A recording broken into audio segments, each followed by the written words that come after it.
Yafika leyo mina emnandi sihlobo sami esihle ngiyakubingelela igama lenkosi uJesu. Siqedile ikota yethu yokuqala lonyaka lo omusha u2021. Sesiqala ke ikota entsha singena ke endabeni yendalo. Sibuka ke isifundo sethu sokuqala esithi ke what happened, kwenzakalani.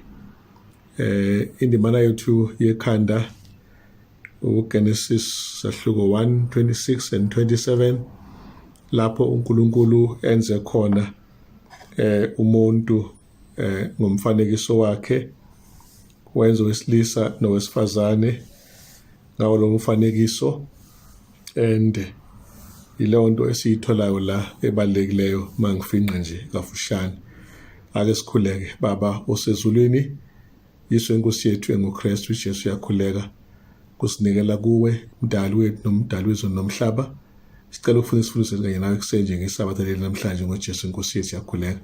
Sicela ke nokuphila nokuphepha nokubusihawukele ezimpini eziphambi kwethu ngokuhlukana kwazo. Sinqobele zona, asinamandla ngokwethu, ingqondo yethu ubuthaka, imicabango yethu iyafinyela.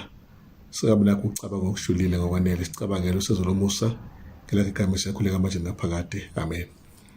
Hlobo zami, sibuka ke lapha ukuthi lo mbuzo othi kwenzakalani ungaba kabili. Ungaba sekutheni kwenzakalani enhle noma kwenzakalani engenhle. Enhle eyenzeka ukuthi sidalwe uNkulunkulu ngekho lesiceleke kuba sidalwe kodwa ngokuthanda kwakhe, futhi esenzile inhloso enhle mayisidala kwasenza uNkulunkulu. Masibuka nje kuke eBhayibheli sithola ukuthi indalo yomuntu igcwele ithemba, ukujabula nokuphelela. Usuku ngalunye lwaliphela luphele ngamazwi la ethi khona uNkulunkulu kuhle, and then kodwa olwesithupha ke laseliphela kamnandi kakhulu ngokuthi athi uNkulunkulu kuhle kakhulu. Khona izinto ebeyingekho ke ngesikhathi umhlaba udalwa, bezingekho izimpi, indlala ebingekho, nokuthi umhlaba uzamazame nokunyeke nje okubi. Umbuzo ukuthi njengoba sekukhona ke manje kwenzakalani. Siyaqaphela ukuthi zokuqala izinsuku njengoba sengishilo kwakunesimemezelo sokuthi kuhle lezi zisihlanza ukuqala, kodwa lokugcina lwendalo ngaphambi kufika lwesikhombisa ukuthi uThixo kuhle kakhulu. Sekwenze njani ke? Ngoba usezokwenza isithando sakhe esumuntu, azomdala ngomfanekiso wakhe. Ngakho ke uNkulunkulu kule account kaGenesis uma efika emntwini uthi kuhle kakhulu ngenxa ukuthi kwakukhona ubuhlobo ophelele phakathi kwakhe nomuntu, futhi enziwe ngenhloso ephelele, enzelwa okuhle hayi okubi noma okubuhlungu. Kwangekho ukubulala, ayengekho amasela namaqabanga babengekho, konke nje ububi obukhona namhlanje babungekho ngaleso sikhathi. Ubuzo ukuthi kwenzakalani. So bekubhekelele iviki ke izinto ezithile ezithinta ke le ndaba yendalo uNkulunkulu enza umuntu nawo okunye okudaliwe. Mhlawumbe ke sibukeke nje ukuthi ingakube kuthiwa ngeziqalo zalomhlaba nakho konke. Sibona uNkulunkulu nguye owenza iziqalo nje zomhlaba njengesisekelo sawo esikaNkulunkulu.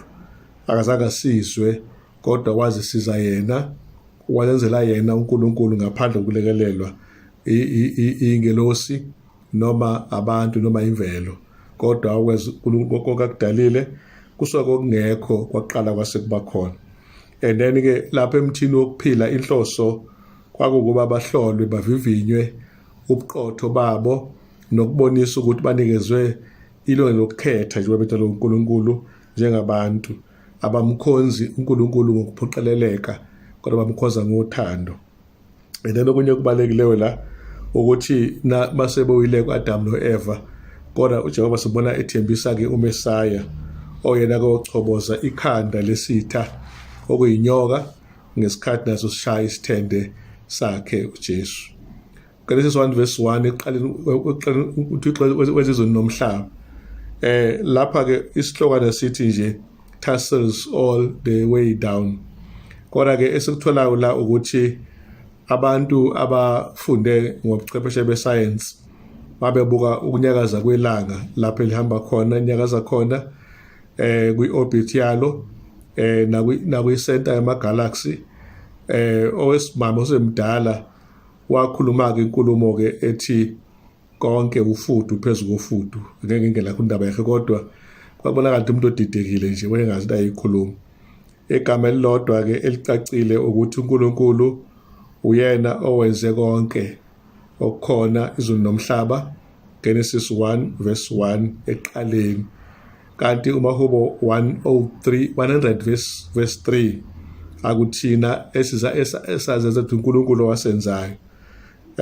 Isaiah 40 verse 28 uThixo ungumdali wemkhawulo yomhlaba. Izenzo 17:26 zonke ngagazi linye uNkulunkulu wazenza, wayibeka ngeendawo zazo uba zifune uNkulunkulu kakude kulabo abamfunayo. AbaseFesu 3 verse 9 uthi uNkulunkulu kwasekuqaleni yena uNkulunkulu wadala eyisekelweni zomhlaba, konke okukhona wakwenza uThixo ngaleso sikhathi. Lama verse sengiwafundile-ke ngacaphuna ngabe umlayezo asiphathele wona ofanayo, umlayezo ofanayo ukuthi uNkulunkulu wenze konke engasizwa umuntu kodwa ngokwakhe ezenzela izinto zonke lezi eyidaliwe. Lawo nto engiyitholayo lapho uGenesis 1 verse 1 uyasitshengisa ukuthi uNkulunkulu akazange athi medala abesefuna ubufakazi nokuprova ukuthi nguyena odalile. Wadala nje uNkulunkulu washiya lapho kithi kuba samukele ngokholo noma siphike kungamnalo ukholo ukuthi wasidala. Ngakho-ke indaba yempikiswano yesayensi asikwazi ukungena kuyona, kodwa singathi nje laba besayensi badinga ukholo ukuze bamukele ngalo ukuthi nebala uThixo wenze izinto nomhlaba nabantu ngomfanekiso kaNkulunkulu. Leyo ndawana-ke esingayithola namhlanje isemqoka kakhulu, kodwa-ke kuyafuneka sikuvezeke ukuthi yonke into esikholwa yiyo ukhona some element of faith.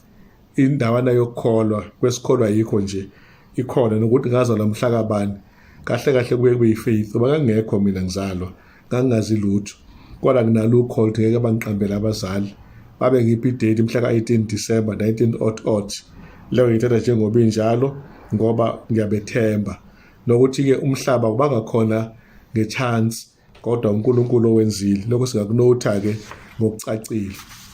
And then siyaqaphela-ke ukuthi emfanekisweni wakhe uNkulunkulu, Genesis 1:27, yilapho uNkulunkulu ebeka khona ngokusobala ekhuluma-ke nondodana nomoya engcwele masenze umuntu ngomfanekiso wethu sibenze basifuze. Ukufuza-ke uNkulunkulu ngelesilungu kuthiwa i-likeness not i-sameness. Senziwe in the likeness of God, not in the sameness. Asikho as same as God, but we are like God. Ileyo ndawana-ke esiyifumanayo la. Kunembuzo-ke ekhona based kule ndimane siyifunde ngasenhla ukuthi ngakube uNkulunkulu wayesho ukuthini mayethi senze ngomfanekiso wakhe na. Impela yakhona isho ukuthi wesifana naye uNkulunkulu ngokwenza ngokucabanga na yonke into efuzeleyo. And then okwesibili-ke ngokwaGenesis-ke indaba mayibekwa ngabe kusho ukuthini, ngabe uNkulunkulu wenza konke yini ngomfanekiso wakhe na? Uma ngabe kungenjalo kungani? Ngempela-ke i-answer ithi cha, umuntu nje kuphela ofuze uNkulunkulu, okunye akumfuzanga uNkulunkulu. Kungani kunjalo? Ngoba uNkulunkulu wenza ukuthi umuntu ahluke kokunye okudaliwe, wamnika nengqondo yokuyicabangela, ukuzikhethela, waphinda futhi umuntu wamupha nesimo sokuthi akhethe ukumkhonza yena noma ukumhlubuka yena uNkulunkulu. Yileyo ndawana-ke kafushane uNkulunkulu umthande kabanzi ngolujulileyo uthando umuntu. And then masiqhubekela phambili lapho Genesis 2 verse 7 la sibonje khona ngothuli lomhlabathi no-18 kuya ku-25 Genesis 2 la kube khona umshado ka-Adam no-Eva. uNkulunkulu wenze indlela-ke ehlukayo uma esebusisa iy'lwane nazo ukuthi zizalane zande, kodwa umuntu yena wabuswa ngokuthi-ke kungabe kuzalana nje kodwa kube khona umshado phakathi kwakhe owesilisa nowesifazane. inhleke lenkonzo ngoba wathi besebenzile uNkulunkulu lowesilisa wagcina ukuthi enze umuntu ofana naye njengesithandwa sakhe nomlingani wakhe womshado kule nkonzo esingathi institution of marriage la sibona khona uEva noAdam bejabule bethokozile kungekho into exakile. Sibona kodwa wesifazane enziwa kusukela obanjeni lwendoda ongamkhwezi ekhanda lendoda ukuba ayenze umathanda kuyo, ongamfaki phansi kweinyawo ukuba nayo indoda yenze umathanda kuyo, kodwa babeme njengabalingani abalinganayo ekuphambi kaNkulunkulu. Leyo nto ebalulekileyo esiyitholayo uNkulunkulu eyikhuluma ngoMoya wesiprofetho encwadini iPatriarchs and Prophets upage 46. Ilamazwi nje kafushane ihlobo sami esiwatholayo la ukuthi umfanekiso kaNkulunkulu uma kusuka nje phansi sasinawo ngokuphelele. Wonakeleke uma sekufika lento eyona izinto isono. Umbuzo ukuthi yini ke ezakalayo manje? uNkulunkulu wenzani ukubuyisela i-image yakhe? Bamba-ke sokubona masiqhubeka ke ukuthi leyo ndaba ngabe ichazwa kanjani. Sibuka phambili isifundo sethu siqhubeka naso.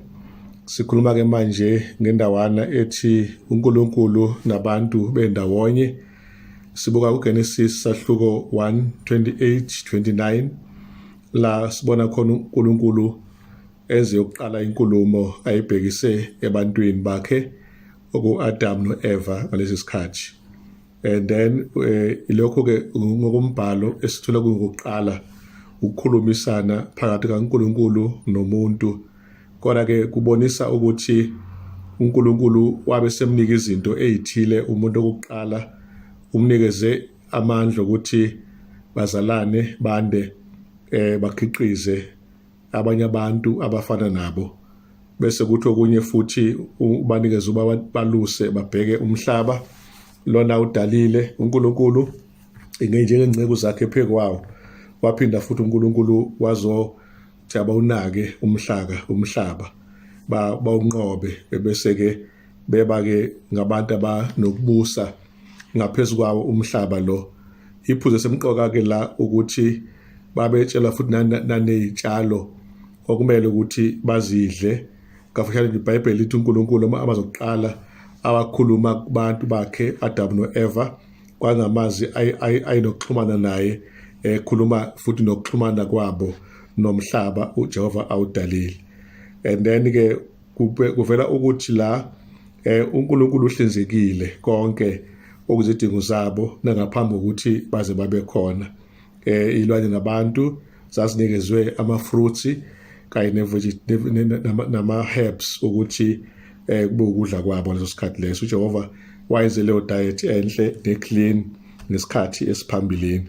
And then siyathola futhi ukuthi uNkulunkulu emazwini akhe uqobo ubonakala ethatha igxathu lokutshengisa ubudlelwano noma ubuhlobo phakathi kwakhe nesintu. uNkulunkulu ukhuluma ilizwi elingumyalo ebatshela ukuthi abenzeni. Phela njengomnikazi wabo kumele abayali ukuthi kumele benzeni, bafundisa umthwalo wemfanelo ukwenza lokho uNkulunkulu kuphela akushiloyo.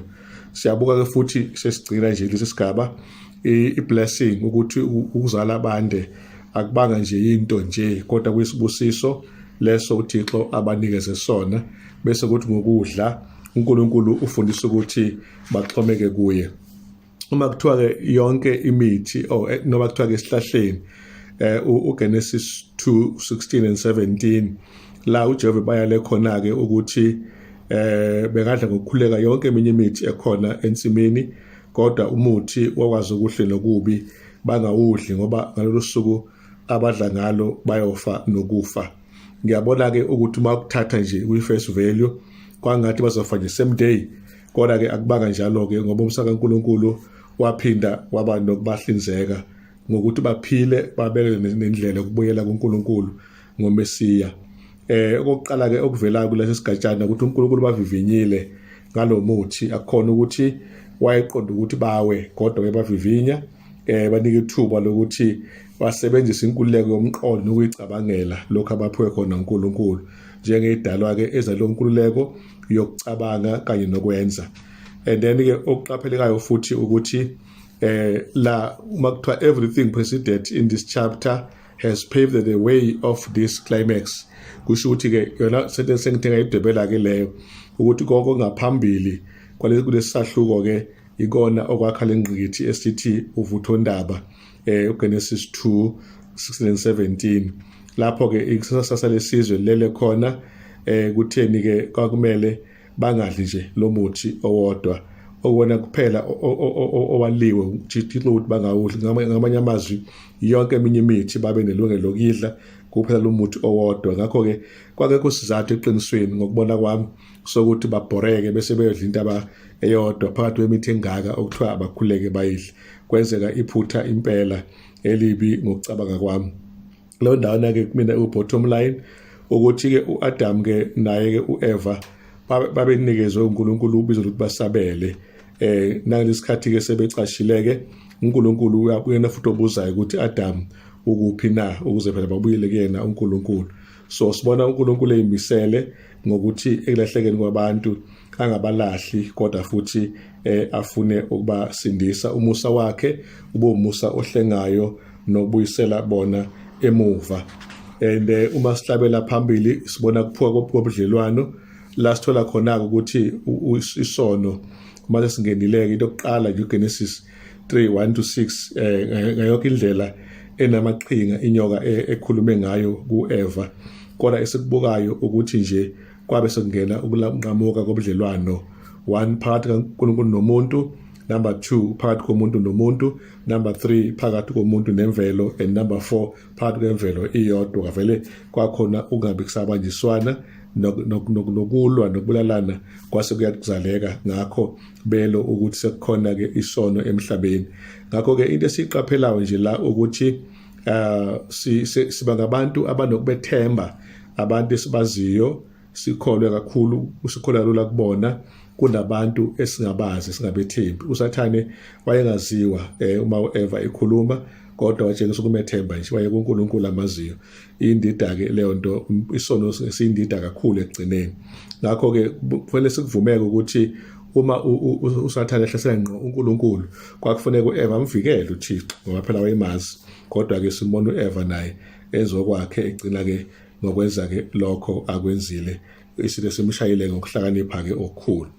And then ke ukuwa ke kwakhe kube kuyinto embi kaEva, and kodwa kuba kwendoda kwabonakala kuyinto ibona ukuthi ngiyawa manje ngoba phela isimbonile umama esenzile isono nomthetho eseweqile yayisiyangena ke nayo lendoda. Umama wathi uyindawana uthi yagajwa uthando uAdam lo wathi zoba yini mayefa lo lamgabha uthando wayese edla ebona wona azi ngoba ezele ukuthi ngcono mayefa lo mkakhe bafe bonke. Uthando ke sometimes is blind bazalwane. And then istola ukuthi ke into eqondileyo la ukuthi ke konakela ubudlelwano phakathi kaThixo nomuntu kwashintsha ubudlelwano obuvulelekileyo obebukhona lapho umuntu ebezwa khona uNkulunkulu ngqo ekhona endaweni amuzwe. Namhlanje khona ukwehlukana osekuthatha indawo yobudlelwano nobunye kwangena isono saveza ububi baso kakhulu emveni kokuba sokwenzeke lowo monakalo loyo. And then ke okunye ke njengamanje sizwe ke sesibheke ehlathini ngaphandle ukuthi uNkulunkulu angenelele akwazi ukusihlenga futhi isizwe sakhe. Sithembisile kuMesaya Genesis 3:15 okuyena ke oyokuchoboza ikhanda lesitha nakubana yesizolimaza isithende sakhe. Lo ndawana nje esitholayo kafushane ngoba sizama ukufinqa bazalwane. Yavela ke encwadini igama layo ithiwa iCharles Haddon Spurgeon.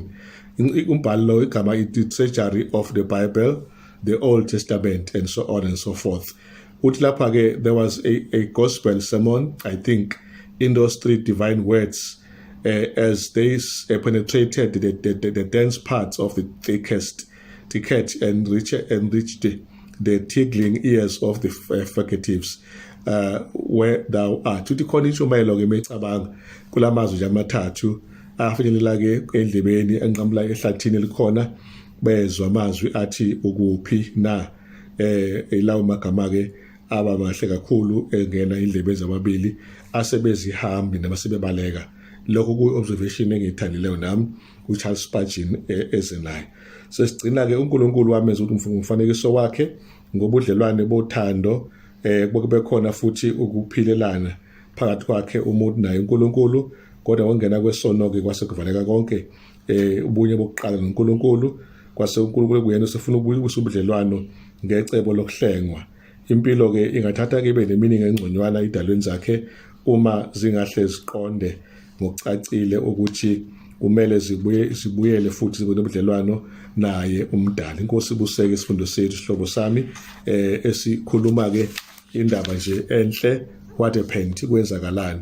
Okokuqala, wadala kahle uJehova, kukhona ukuthi olunakeleyo, kwangena isono, what happened, kwakhona ukwahlukana, kwakhona umphumela wesono. Kodwa futhi egcina icebo likaNkulunkulu liyaqhubeka nokusihlenga. Inkosi ibuseke isifundo sethu ngoJesu kuze phakade asivale ngomkhuleko. Ubaba usezulwini siyabonga, sengathi ungasinceda kule ndawana siqala ukuyifunda ngendalo, isisize siyibone ukuthi ithini kithi, umlayezo wayo ube umlayezo oswakalayo. Sicela ubuseke abantwana bakho bonke kuyindawo ngendawo, siphe nokuthanda izwi lakho, nokuthanda ukukhuleka, nokuthanda ukufakaza ngawe, baze bazi abangakwaziyo ngoJesu. Siyakhuleka manje naphakade, amen.